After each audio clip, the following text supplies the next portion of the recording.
Mr. President, it's an honor for me to carry House Bill 143 on the Senate floor today. It's a small bill. As you can see, it's only like 3 lines, but it's a very important bill for a very important person. That person is Daniel R. Fauske. Daniel R. Fauske is a bulldog, literally and figuratively.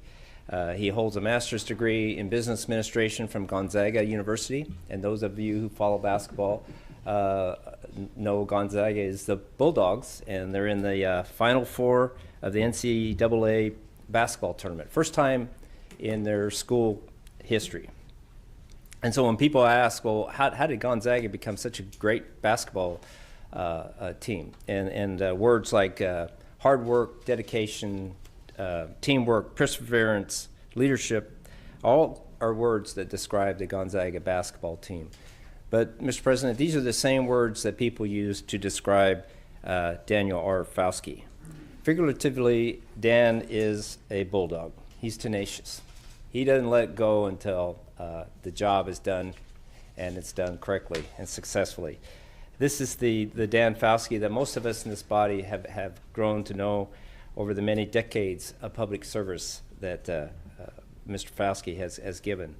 House Bill 143 names the Alaska Housing Finance Corporation building at 4300 Boniface Parkway after Mr. Fauske in honor of his commitment and his service to Alaska Housing Finance Corporation and to all of Alaska.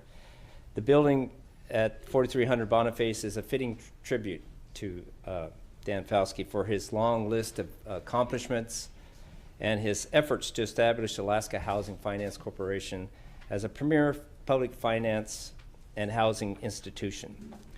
You see, Dan served as the CEO of Alaska Housing Finance for over 18 years, managing almost $5 billion worth of assets.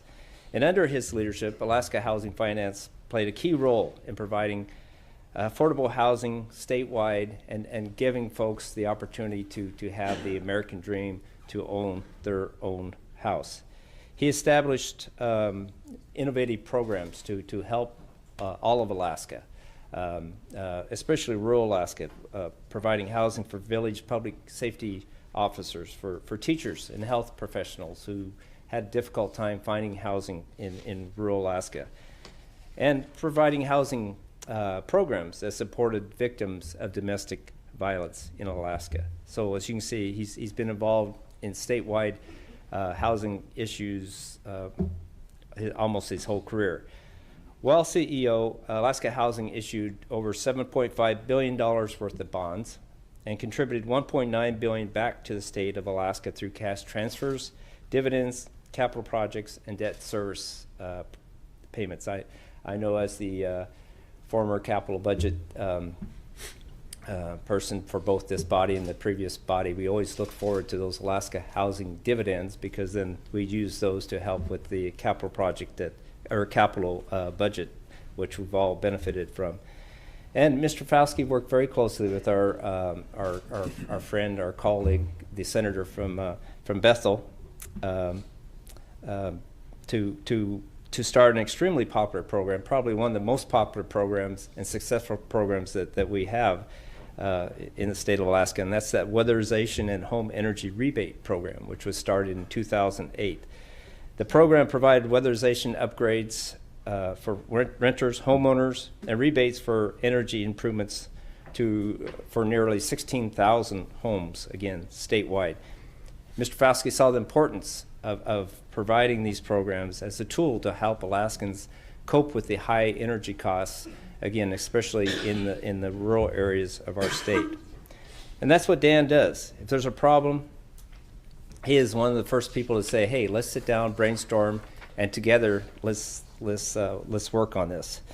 So it's no mystery to the members of this body how Dan Fauske became in charge of the Alaska's largest infrastructure project, that being the natural gas pipeline project.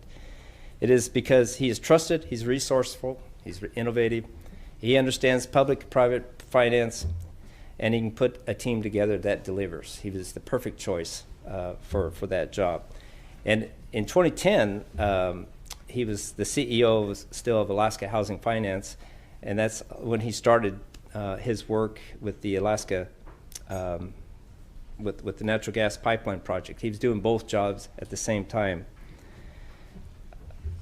In 2013, though, he resigned from Alaska Housing Finance to then focus exclusively on the Alaska Gas Line Development Corporation and the gas line related work. So many of us in here have worked with Dan, not on that project, on other projects. We've known him personally and professionally, and the state has been well served by the servant that Dan Fauske is, and I know that he will forever be grateful, and I know that I personally will be forever grateful for his leadership and his commitment and his service to this great state of Alaska. So naming the Alaska Housing Finance Corporation building after Dan Fauske is an honor well bestowed upon him for his service, his leadership in Alaska, and I ask that all members support House Bill 143. Thank you, Mr. President.